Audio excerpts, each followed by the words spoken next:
నమస్తే, welcome to Telugu one cinema. This is దివేశ్రీ. Power star Pawan Kalyan హీరోగా సుజిత్ దర్శకత్వంలో రూపొందుతున్న చిత్రం ఓజీ. డివివి దానయ్య నిర్మిస్తున్న ఈ గ్యాంగ్స్టర్ మూవీలో ప్రియాంక మోహన్ హీరోయిన్ గా నటిస్తోంది.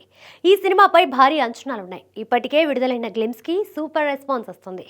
ఓజీ సినిమా ఎప్పుడెప్పుడు విడుదలవుతుందా అని పవర్ స్టార్ అభిమానులు ఎంతగానో ఎదురు చూస్తున్నారు. అయితే ఇప్పుడు వారి ఎక్సైట్మెంట్ ని రెట్టింపు చేసే న్యూస్ వినిపిస్తోంది. ఓజీ సినిమాతో పవన్ కళ్యాణ్ తనయుడు అఖీరానందన్ వెండితెరకు పరిచయం కాబోతున్నట్లు గతంలో వార్తలొచ్చాయి. అయితే ఆ వార్తలు నిజమేనని, ఈ సినిమాలో అఖీరా నటిస్తున్నాడని ఇండస్ట్రీ వర్గాల్లో వినిపిస్తున్నమాట. రీసెంట్ గానే అఖీరా కనిపించే సన్నివేశాల చిత్రీకరణ కూడా జరిగిందని టాక్ వినిపిస్తోంది. ఓజీలో పవన్ పాత్ర 3 దశల్లో ఉంటుందట. టీనేజ్ కుర్రాడిగా, యువకుడిగా, గ్యాంగ్స్టర్గా ఇలా 3 దశల్లో చూపిస్తారట. అయితే 15 నిమిషాల పాటు ఉండే టీనేజ్ కుర్రాడి పాత్రలో అఖీరా నటిస్తే బాగుంటుందని సుజిత్ సూచించాడంట. దీంతో పవన్ ఓజీ కోసం అఖీరాను రంగంలోకి దింపుతున్నట్లు తెలుస్తోంది. ఇప్పటికే ఓజీపై అంచనాలు ఓ రేంజ్లో ఉన్నాయి.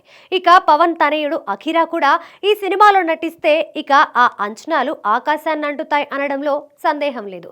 వచ్చే ఏడాది ప్రథమార్థంలో ఓజీ మూవీ ప్రేక్షకుల ముందుకు వచ్చే అవకాశం ఉంది.